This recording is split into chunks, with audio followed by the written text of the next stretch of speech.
Hello and a warm welcome to China and its capital city, Beijing, for the second running of the Tour of Beijing cycle race, the concluding event of the World Tour series. I'm Phil Liggett, and join me now as we follow this 5-day event to its conclusion over a distance of some 750 kilometers. This is the famous shopping street here in China of Changping Avenue, and the familiar Bird's Nest Stadium. We'll see a lot of that on the opening stage.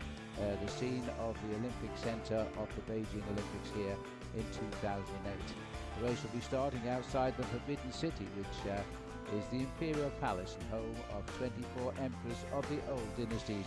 And during its 5 days of racing, it will leave the smog of the city and go up into the mountains, where the roads are quite tough and are bringing together some of the best cycle races in the world, which will clash in this final big race of the year. Famous Great Wall will be visited on stage 3 when we have a finish right at its base at Badaling, which is the nearest entry point for the public coming out of the centre of the city, about 60 kilometres away. The Ming Tomb Reservoirs, which are also the scene of the triathlon races in the 2008 Olympic Games. We'll pass right over the top of it. 143 riders on the start line, as the riders now get ready to do battle on this opening day of the race, which will remain more or less right in the centre of the city, starting from outside the Forbidden City itself, the Imperial Palace, and then making its way, as the crow flies, only about 20 kilometres to the finish between the Bird's Nest Stadium, the Olympic Stadium, and the Water Cube, where they held all of the swimming events in 2008. The riders here now in the shadow of the Forbidden City. Last year's winner, Tony Martin of Germany and the Amigo Pharma Quick-Step team, coming off injury in the early part of the year, but now very much on form after recently winning the World Time Trial Championship in Holland. Riders on the start line here. Once they complete the short distance of about 30 kilometers, the way they go to the finishing circuit, which will be covered 12 times, just on 7.5 kilometers a lap, to complete this first stage between Tiananmen Square and the Bird's Nest Stadium of 117 kilometers. Slightly change this year is there's no opening time trial. In fact, the finishing line today was the finishing line of the time trial last year, the inaugural Tour of Beijing, and Tony Martin won that, never relinquished the leader's red jersey, and finally ran out the winner after 5 days by 17 seconds over David Miller, and third place rider was Chris Froome. As you can see from the Chinese flags from the spectators here, strong wind has popped up. The riders have been here about 4 days. They've seen a little bit of smog downtown, but today clear blue skies, a lovely temperature, but the wind might play its part because it is quite strong. Gale force. In fact, at the other end, at the finishing line, the high winds have blown the finishing gantry down, and as a result of that, they decided not to put it back up because the winds are too strong. Settling in, Tony Martin. This is not the racing section. They're riding away from the square in neutralised formation, and now they're on with the action. As always, and straight away, plenty of attacks coming. There's always those willing to give it a go. Breakaway establishing itself almost from the gun. This is Craig Lewis of the Champion Systems team, which is a Chinese team. The Craig Lewis himself is American. Looking here at Bert Lindemann, Dutchman on the Vacances Soleil. This is Mathieu Ledanu of Française des Jeux. The rider on the same team as Tony Martin, Marco Bandiera of Amigo Pharma Quick-Step. And the one rider we haven't quite caught up with yet is, and there he comes, Adriano Malori of Lamprey. 5-man breakaway. The biggest lead coming almost as soon as they establish the lead, before they come up to the circuit, of 1 minute and 45 seconds. This will take the pressure a little bit off for the main peloton as they race now in these strong crosswinds up to the circuit. But once on the circuit and having covered the majority of the 12 laps, this is the end of the 10th here, the peloton have closed right in. Still Mallory who has been a former under-23 world time trial champion, still willing to drive the pace, but as he's realised the catch is coming, Craig Lewis hasn't quite felt the same way. An attack by the American rider from South Carolina. Base is here in Asia now with the Champion Systems team. They've got a wild card into the race because of the Chinese interest in this team. There's 4 Chinese cyclists on it. They're not part of the regular World Tour. All of the other teams are. Show of resistance and defiance.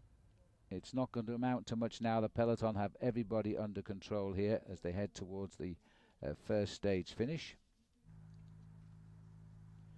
Very difficult approach to the line today because of the winds, and it's a long straight road, so they can, well, they would have been able to see in the finish gantry now, but they've had a good chance to go through the finish line already 10 times, so they know exactly where the finishing line is.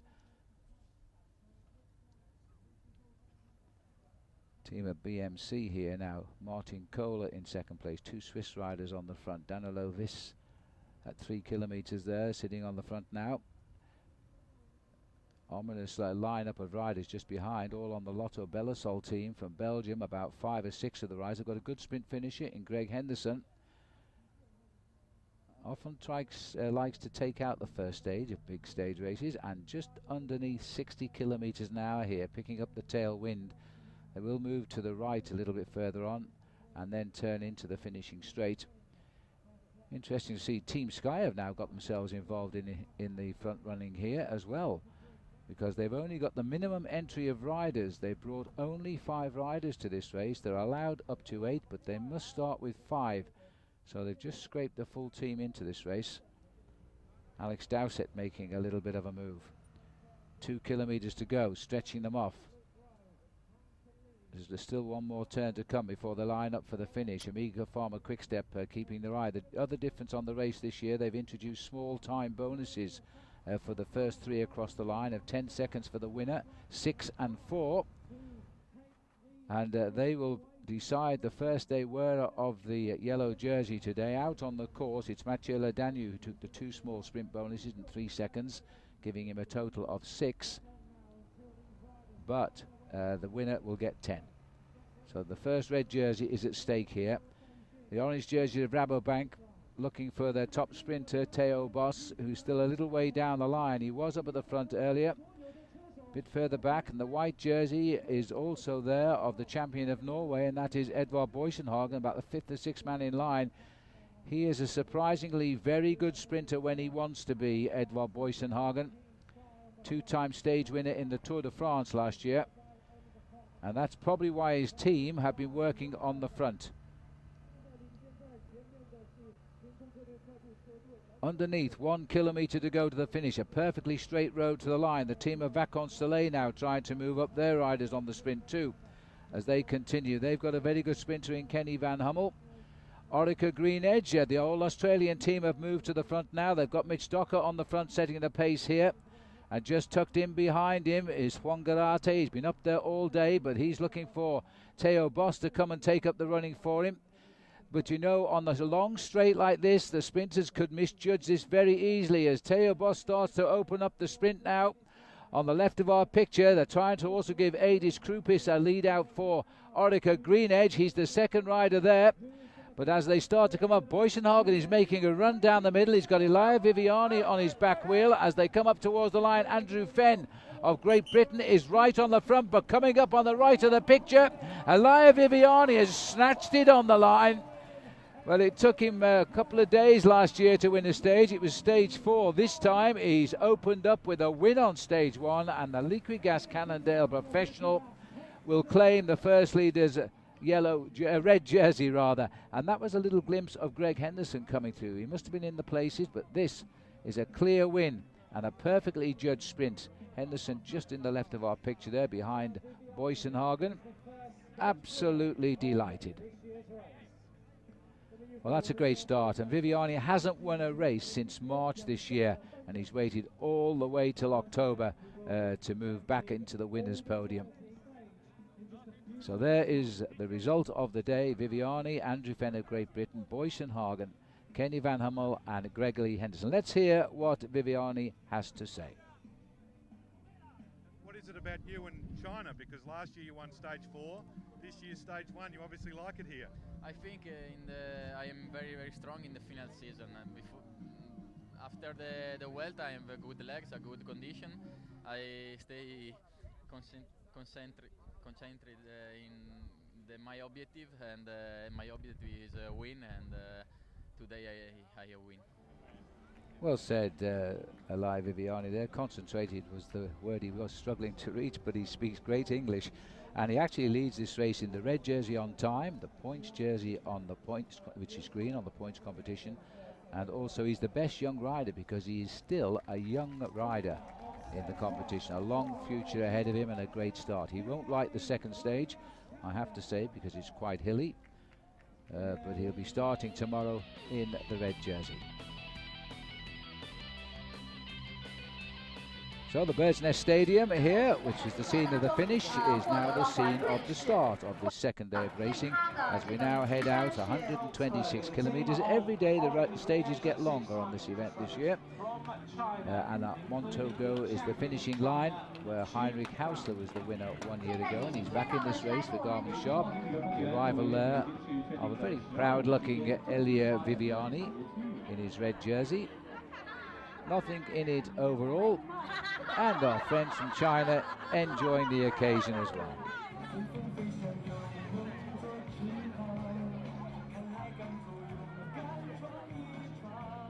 I haven't seen anything of him, but also in this race is Andy Schleck, who's making his return to the sport after his terrible crash he had in the time trial in the Dauphiné in France, which kept him out of the Tour de France, and really fighting to re-find himself. He broke his pelvis, and he did say at his press conference yesterday, or 2 days ago now, that he was feeling very painful. He's got fluid on the base of his spine, but he's going to give it a go. But he said he won't be competitive. Underway, countdown, and off we go, leaving the Bird's Nest Stadium now.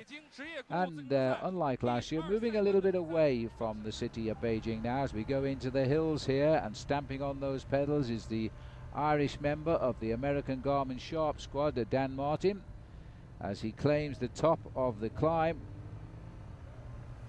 and establishing an early lead in the King of the Mountains competition. This is the tough climb of the day at first category, and that's the way to do it. He was going to grab that paper to put up his jumper to keep the wind out on the way down, but missed it. But it's not a serious miss because the weather today is extremely warm. The wind, funnily enough, has dropped away now, unlike yesterday. This is the peloton continuing to climb. They've split on the climb. They've climbed very quickly up the pass, and it has split the peloton.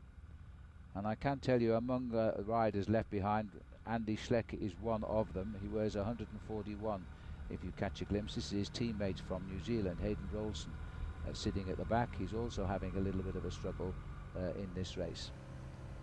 Let's get back up to the men who are making the pace up in the front here, trying to get a little breakaway together. Tony Martin is the man who's come across here and has joined Dan Martin on the attack.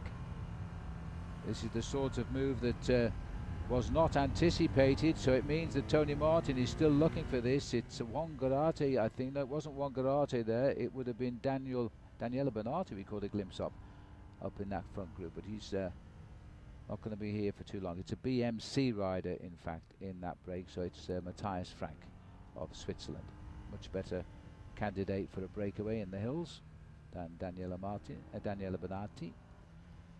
These long sweeping descents, as the riders are finding out today, the road surface absolutely perfect. Not great technical descents today. Sweeping bends, speeds can be reached of up to 100 kilometers an hour. And it looks to me as though Dan Martin has prized away quite a nice little group at the front here, which includes Tony Martin. There's about 7 riders got themselves together there. This is Sylvain Georges at the front of the main field, which has gained a few riders on the descent. Tony Martin is the third back. Interesting to note, he's the only light sky blue jersey in there, which indicates he's the only rider from his team who has made what is quite a considerable split coming away from that first category climb. Now there's another move going on again trying desperately to reach the front. Very determined attitude from these riders, that they've heard so many rides with the sheer speed that they are climbing these hills. Heading up towards the top of the next climb here. Tom Slagter right on the front. 26 kilometers left to go. Slagter goes over in first place. Tony Martin goes over in second spot. Into the tunnel, and we can't follow into there, so we'll wait for them to pop out again as they come over the top of the last climb of the day. Well, it's been a long, vicious chase. This is the remnants of the front group still going over the top, and the main field which has been left behind. I thought they would have regrouped on the way down the big mountain, but the speed has been such there's been no regrouping here. So this is an opportunity now for this front group to establish an early pecking order in the overall classification. We haven't seen Viviani all day, and the report is he's riding in the last group on the road, which is quite a sizable group just at the moment. Tony Martin leading them down the hills, the World Time Trial champion for a second year for Germany. What a turnaround to his season he has had.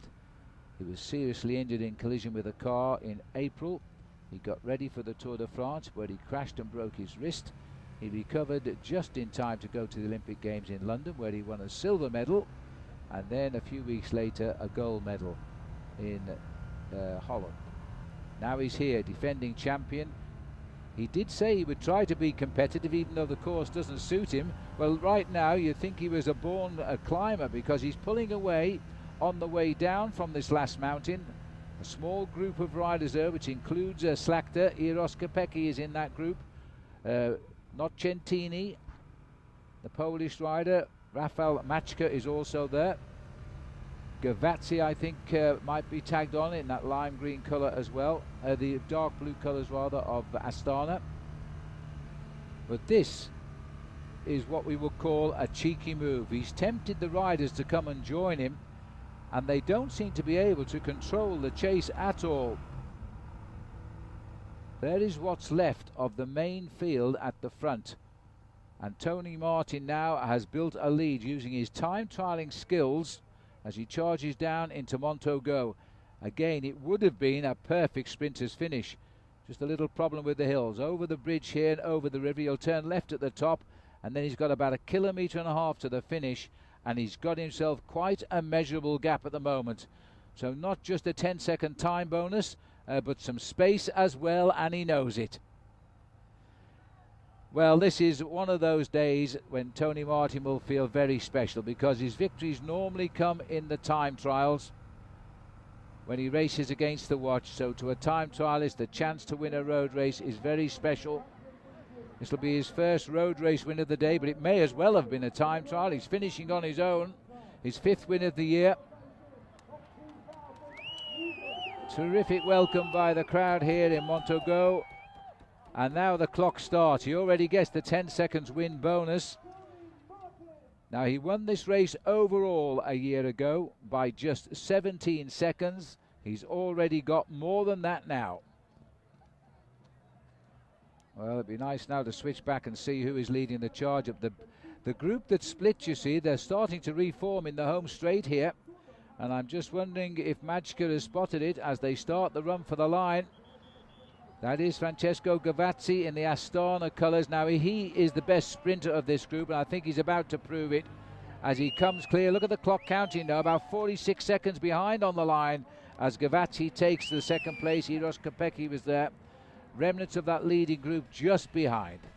So Martin gets the stage. Gavazzi at 46 seconds in the select group of Kopecky, Nocentini and Mark Zinzi. Let's go to Tony Martin. It's incredible for me and for the whole team. We thought it would be really, really hard to get in the lead again because there's no time trial this year. And now I could win the second stage and I'm in the leader jersey again, so it's fantastic for the whole group, and now we go for the win here. So the new overall situation, that's a big gap for day two. Gavazzi's a sprinter as well, so he may have trouble in the mountains, but he's second at the moment. Kopeck's at 52. Boysenhagen retains fourth after day one, but there's a little time gap there as well. Welcome back to the red jersey. He wore it from start to finish last year. It's taken him 1 day of racing to get his hands on it again. And sad sight this, but many minutes behind. But inside the elimination for the day on the left there is Andy Schleck.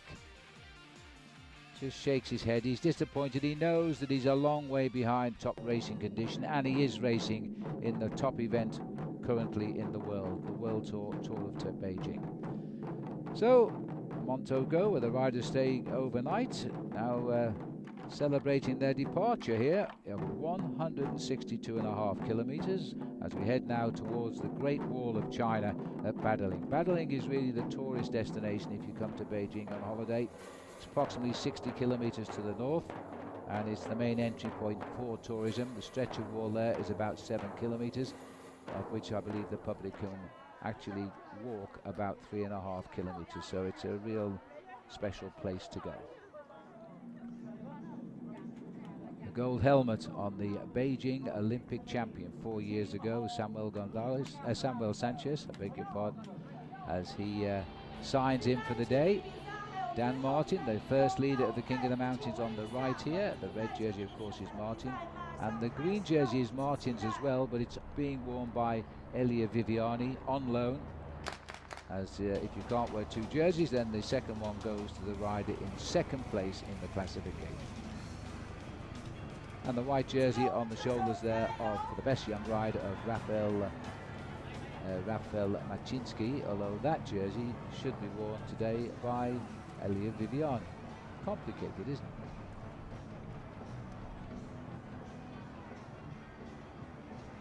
A little bit of trepidation amongst the riders today, because take a look at these mountains. The smog has just tickled the tops of the climbs today, but basically it's a lovely day.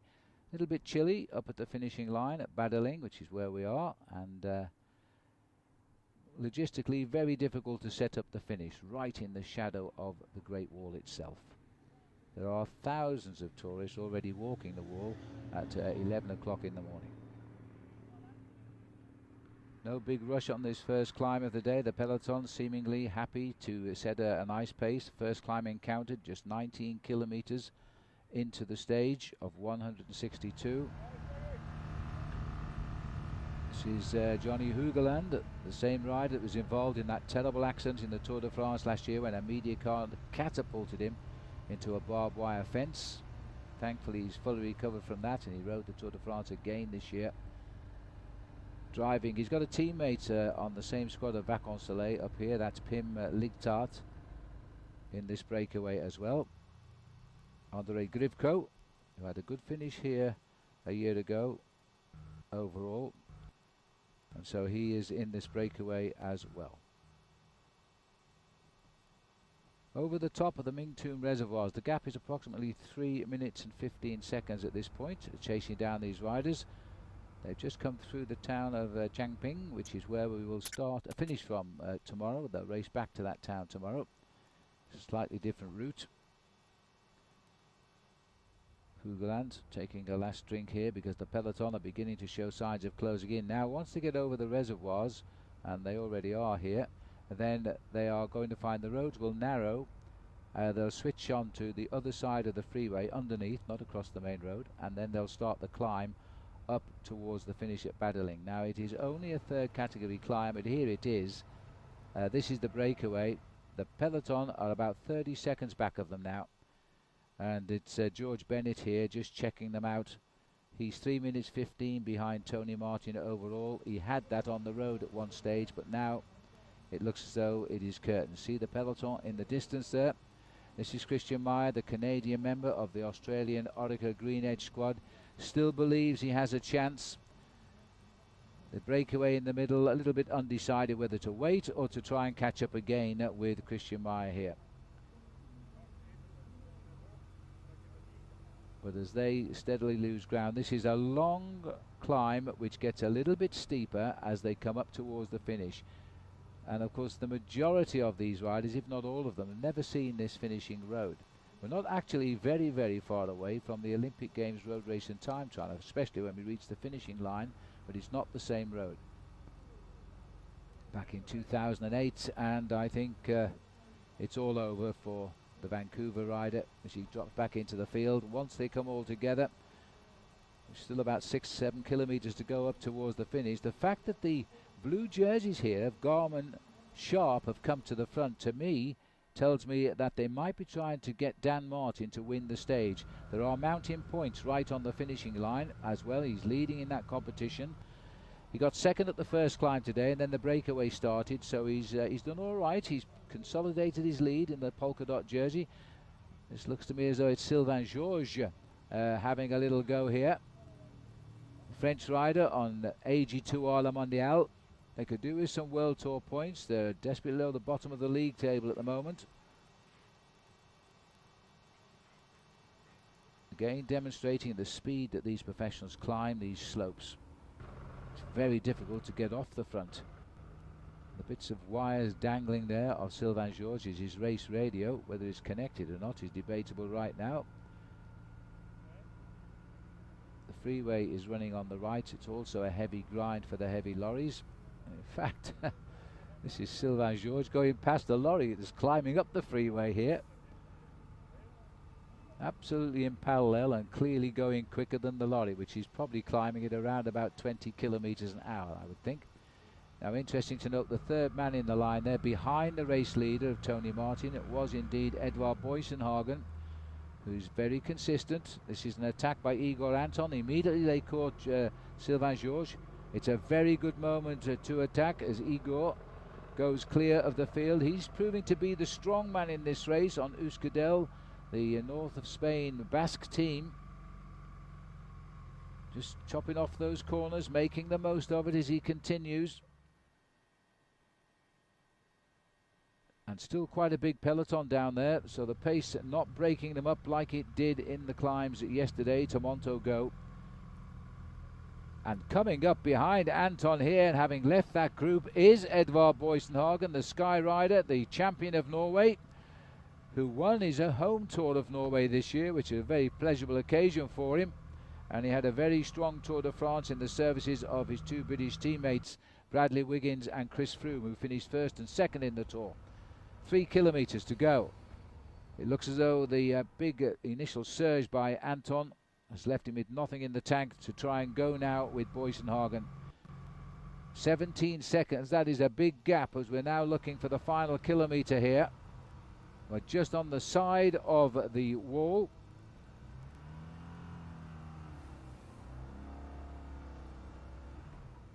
The slopes belie just how hard this climb is from the camera angle.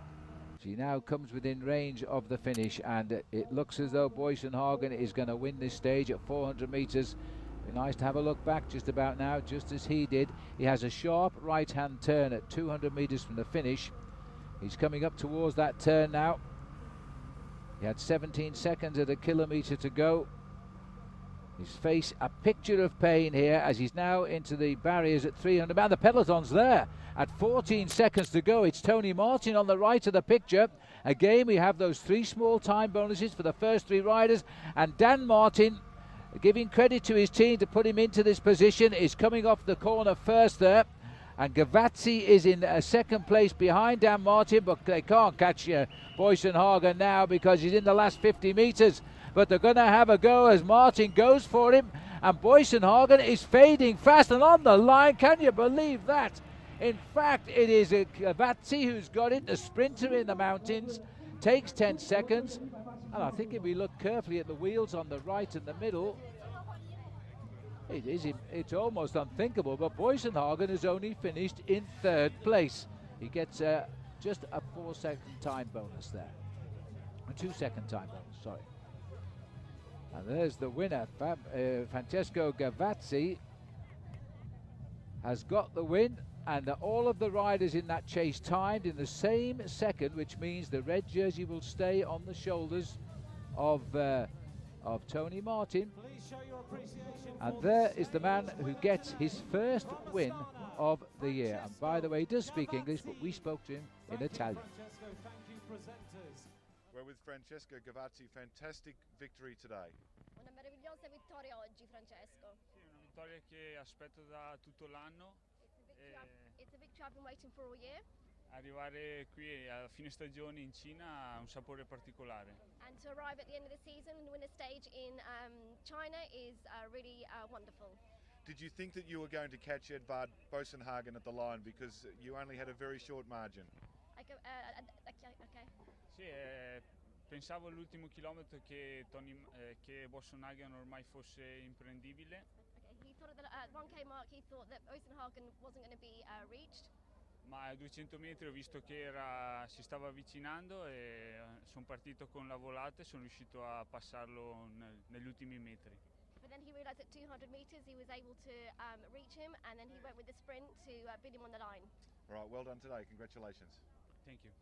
Yes, indeed. He does actually speak English, but prefer to answer in his home tongue. There's the situation then. It's changed very slightly. Gavazzi's closed in by those 10 wind bonus seconds, so he's 40 off.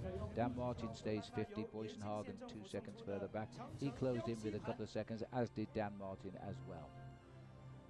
But all good. A little bit of a shock towards the end, and then it all came right for Tony Martin, who will now look to the penultimate day of racing as he races not too far away from the shadow of the wall, back to Changping.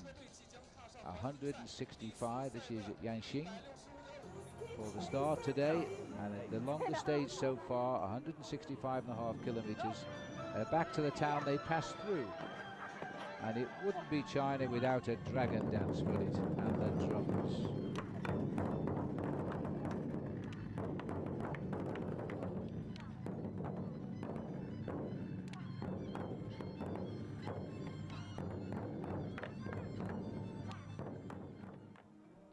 Yes, the beauty and colour of this diverse country. They pushed those drums up towards the wall yesterday. It took 5 people to push them into position. There are quite a few cyclists here. A lot did ride up to the wall yesterday to see the finish. There is Gavazzi signing in. He is now the wearer of the green points jersey. It's underneath his gilet at the moment. A little bit chilly at the start, but it's forecast to be a beautiful day all the way to the finishing line today, and it is a tremendous finish for the sprinters. As Alex Dowsett walks past picture there, and Edvard Bosenhagen parks his bike, so too Elia Viviani. Had a tough ride since he led this race on day one, lost quite a lot of time in the last couple of days. The popularity of last year's winner and this year's leader, as Tony Martin waits to sign in as well.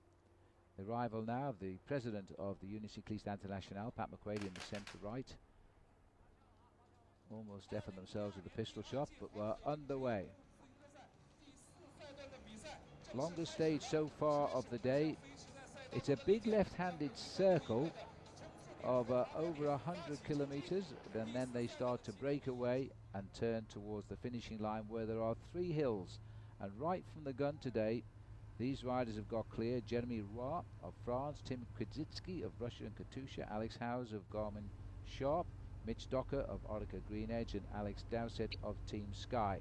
He was the last one to get on with the leaders. This is Timothy Kwiatkowski, Katusha, and there's Howes, American rider on Garmin Sharp. This is Dowsett, last one to join the breakaway. They've settled well in now as they're making the way over the series of hills which will bring them through to the finish in Changping. They skirt the Mingtoon reservoirs today, so we won't get the spectacular sight of them crossing over the head of the dam. And with some 50 kilometers left to ride, this is an attack here by Jeremy Roy, most experienced man in the breakaway. 5 Tours de France, all finished under his belt. He's only won 5 races in his life, but he chooses them well. Français de Jeu, the French team, have had a man in the breakaway moves every day this week. Now, he had to have sensed that there was a faltering of the breakaway. The time gap was once over 5.5 minutes. It has come down to around about 2 3/4, and maybe Jeremy Roy's felt it's time to go. The reaction from the 4 was nothing at all. They're now reassembling themselves as they descend down this climb. The peloton a bit further back, still a good daylight between all of them. And they're under the escort of Amiga Pharma Lotto, the teammate here of the rider in red, Tony Martin. Also with an interest though, you've got Liquigas Cannondale, second wheel. You've got the Radio Shack team, they have a very good sprinter in Daniela Bonatti. So they've got a rider up here. Boysenhagen will show an interest in the finish as well, because it may be the only way to red is to snick these win bonuses. Another spectacular piece of scenery here as they corkscrew the way up the second climb. That pathway leads up to the Great Wall itself. Might be able to show you that now, and there it is. This really is, they call it one of the 7 wonders of the world. It is incredible the way it goes up and down the absolute summits of those hills.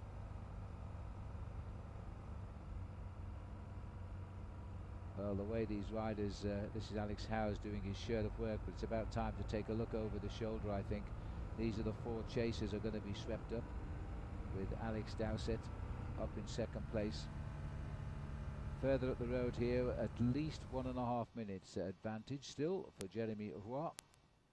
As the chasers are now swept up, there's only one rider remains to spoil a perfect day for the sprinters on what is a 2-kilometre perfectly straight, very wide road. Complicated sprint to get it absolutely right if you want to be first across the line, if that's the way it's going to be. Because you still have Jeremy Roy here, but the clock is telling us all of the time they're coming back. Oh, they're coming back rather quickly now. Last check we got was 30 seconds.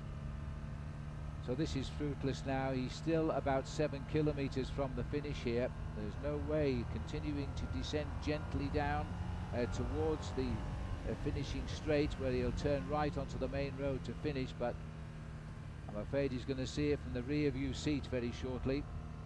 See the arrows on the lamppost facing the other way? Well, it's the way out on the final stage, which is the last day of the race tomorrow. You can tell by the look on his face, it's a matter of time. And again, Radio Shack trying to pave the way for their sprinter Daniela Bonatti. This, since day one, is the first chance the sprinters have had, and are not going to be spoiled by a lone breakaway. A lot of teams have an interest here, especially those pink jerseys of Lamprecht, because they have on their team Alessandro Patacchi as they line up here for the sprint. Now they are all border to border on this wide road. They're just under the kilometre kite, and it really is anybody's race here. Patacchi is in that lime green bike trying to follow a teammate's wheel. He's lost the teammate's wheel. I think he's gone in behind Andrew Fenn and the red jersey there of Tony Martin, because he's got no teammates left. Over on the left, Theo Boss is trying to force his way in, but he's all over the place. So too is Heinrich Hausler. Team Sky are trying to give this one to the man in white, which is Edvard Boysenhagen. Boysenhagen's waiting for somebody else to make the move. Little thick of the right arm there, which has come from Tony Martin, is the indication for Francisco Kiki to have a go in the sprint. But right up on the barriers on the right-hand side is Alessandro Patacchi, but he's been outmanoeuvred. And this is the Austrian sprinter on Katusha, Marco Haller, who has never won a race in his short 1-year time as a pro until now. That is his first ever victory, and he cannot believe it. He got it absolutely perfectly. He's the 3rd youngest rider in the race of the 3 21-year-olds taking part, and he's just won a stage in a World Tour. Just look how easily he did it. He came off the slipstream of Patacchi, who's gone over there in 2nd place. Viviani on the left will be 3rd. And then we'll wait for the photo. There's his Patacchi, Viviani, Sebastian Haido, he's there, and Daniela Bonatti in 5th place. Well, what a great win for Marco Haller. He speaks English, he's from Austria. Here we go. Very excited, Marco Haller. Marco, what a win.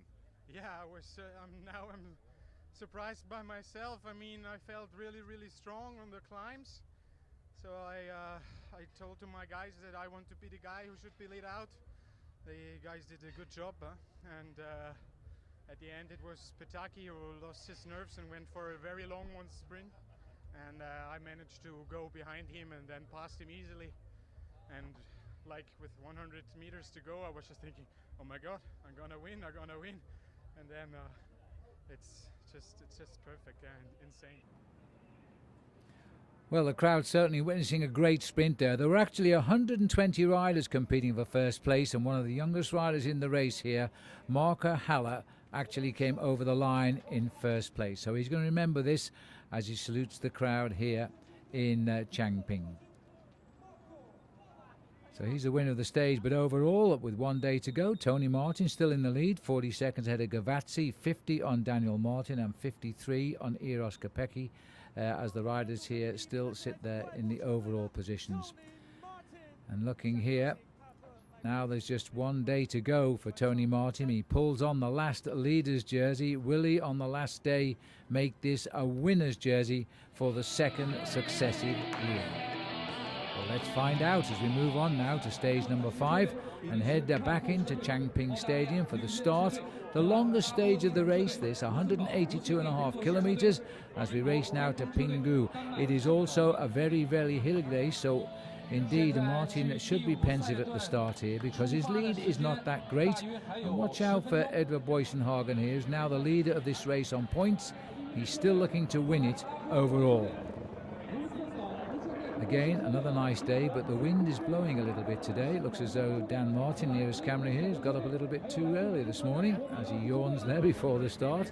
Still the leader in the King of the Mountains, but not a foregone conclusion. He'll be in action today. Pat McQuaid, the president of the UCI, helping with the start of the riders as they now head off. 2 non-starters today, brings the field down just a little bit shorter, but basically only 8 riders abandoned this race since the beginning. And this very high temple and very old temple sits on top of the mountain, looking down on the valley below here as the riders get stuck into the climbs for the day. And Tony Martin under pressure again. A breakaway is on, some 12 riders getting clear. Start has been good for Dan Martin, winning the first 2 climbs in a one-on-one battle with Pim Ligtart, so they'll finish in the first 2 places overall. Still not convinced which way they'll finish. They'll welcome this breakaway clear, because into the group is rider Heyerdahl driving at the front. He's come up from the back of the group. There were 12 riders up front. He's split them up, and he's now trying to contact the front runners and drive on, because rider Heyerdahl, who won the Giro d'Italia this year, started the day 1 minute and 30 seconds off the race lead. He has gambled everything on gaining that time in the last 48 kilometres of the race. And right now he's dragging the leaders along here as best he can. Number 78, Alexei Sachevich of Russia on the Katusha team. He's also got here in this group Jan Bekelants of Radio Shack. And there he is. And the man who's been in the breakaway all day, sat at the back at the moment, is Steve Cummings of Team BMC. A counter-attack from the chase here, being driven on from the main field. This is Igor Anton. And in fact, the Euskaltel Euskadi team have got themselves 4 riders on their squad in this breakaway as they take on Liquigas in the race for the team prize. But Liquigas also have 3. Heyerdahl now riding on as he drives on here, and he comes up towards the top of the climb. This is the last climb of the day, and the only man now hanging on to his coattails is Steve Cummings. Over the top of the final first category climb, 29 kilometres to go. Rider Heyerdahl is just on the cusp of taking the race lead on the road. It is touch and go. Now everybody's been told about this descent. It is sinuous, it is dangerous, so they've got to be careful on the way down. Basically downhill and flat now on the run down to Pinggu. The field behind has been reduced to about 30 riders chasing. They're still picking up riders being dropped from the original 12 breakaway. And Heyerdahl willing to take risks. Now he's got great descending skills as well, because before he became a big road racing cyclist of note, he was a very, very good mountain bike rider as well. So he's going to drive as much as he can down here. There's what's left of the chase group of the big peloton, all behind except for about 30 riders there. And in fact, Tony Martin in the red jersey only has 1 teammate left in Dario Cataldo, who's doing a lot of work to try and limit the escape of rider Heyerdahl, who's gambled everything here. And you have to take your hat off to him for that. And Cummings is now able to help him again. Obviously Cummings must be pretty tired, because he's been out in front for the best part of 110 kilometres now. Hejjedal came up with a great show of strength at 48 kilometres to go to the finish, gambling on the last two climbs of the day to give him the gap, and it hasn't really done that just at the moment. Little discussion here. A word of encouragement, I think, for Cataldo coming here from the red jersey of Martin, saying just keep in that line, keep driving as best you can. We've got this race under control. The Sky Rider on the left is the rider from the Boysenhagen's team, and his job to try and help keep this pace up, Salvatore Puccio. And also at the front now we've got Sylvain Georges, little flick of the elbow to call through Kangert, who's the champion of Estonia. He's willing to ride hard because his team captain, Francesco Gavazzi for Astana, is also there. But the group is under pressure now, and it's unlikely they'll close this gap on the run into the finish. This has been an outstanding performance, particularly by Steve Cummings, and especially so by a man who's tried to win this race in the last 50 kilometres of the day. It's not going to happen. He's going to get a few seconds, and at least these two have made the effort and not going to be denied the chance of taking out the stage. Racing for time, rider Hejjedal, the winner of this year's Tour of Italy, the Giro d'Italia, is now just racing for time, and it looks to me as though Steve Cummings here is racing for the stage. He won the 13th stage of the Vuelta a España just a few weeks ago. He now wins at the stage here on October the 13th in the Tour of Beijing and brings it to a close in Pinghu. A great victory for the BMC rider and the British rider from the Wirral area of Liverpool. Third place being taken by Boysenhagen, good enough to give him victory in the points competition, not good enough to give him victory in the race, because that has gone to Tony Martin, the only man to ever win the Tour of Beijing. He's defended his title from the inaugural event a year ago. There's the sprint. In the end, the rider Hejjedal had to sit up and desist. He'd done all the work, he made his move. A brave effort which didn't quite succeed for him on this occasion. Happy days, though, for Steve Cummings of Team BMC. A nice stretch of the back, and a very happy man indeed is Tony Martin, because he won this race without a time trial. The stage result, Steve Cummings gets the win over Hejjedal, 17 seconds over the main field. Simon Clark completing the top 10.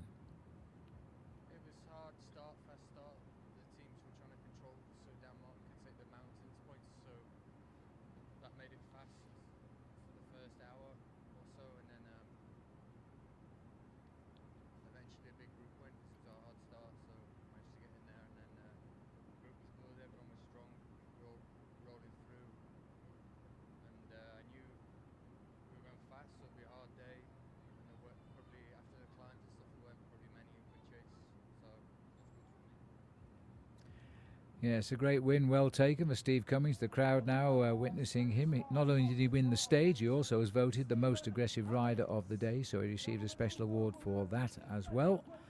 And a happy end to the season, which began for him with a broken pelvis in Portugal.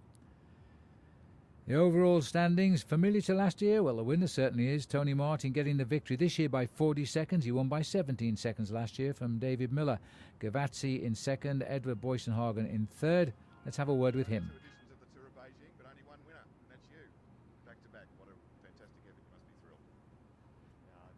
Fantastic feeling. Today I'm really so proud again of the team. Without them I couldn't make it to the finish today. So it was a great work from the whole team, and the success is for the whole team. Your stage victory when you soloed to the finish line is going to be remembered for a long time by a lot of people. Is it a special win for you because of the way you did it here? No time trial, but you made your own and created your own win. Yeah, it's a really special win for me because I think there was a little bit pressure on me. I won last year, and for sure all the people expected me to win this year again. But the chance was really small without a time trial, but doesn't matter. I could make it again, and yeah, I'm really proud also of myself, and it was a really nice time. So from a season that for him began with crashes, finished in glory here. A silver medal at the Olympic Games in London behind Bradley Wiggins, and a gold medal in Valkenburg in Holland at the World Championships, and now the defence of his title here in Beijing in the Tour of Beijing. So Tony Martin salutes the crowd. Boysenhagen promoted to third by virtue of his third place sprint bonus today. Gavazzi hanging on to his second place on the left of our picture there. 3 very competitive cyclists over the 5 days of this race. But the overall rankings in the World Tour, which has now ended, Rodriguez completes the season by winning it. He's not here, but he's had such a good year, and he beats Bradley Wiggins, both riders winning major tours or being on the podium at least. So this is the end of the Tour of Beijing in China. It'll be back again next year. I hope you've enjoyed the coverage, and let's leave you with some happy sights of China. Goodbye.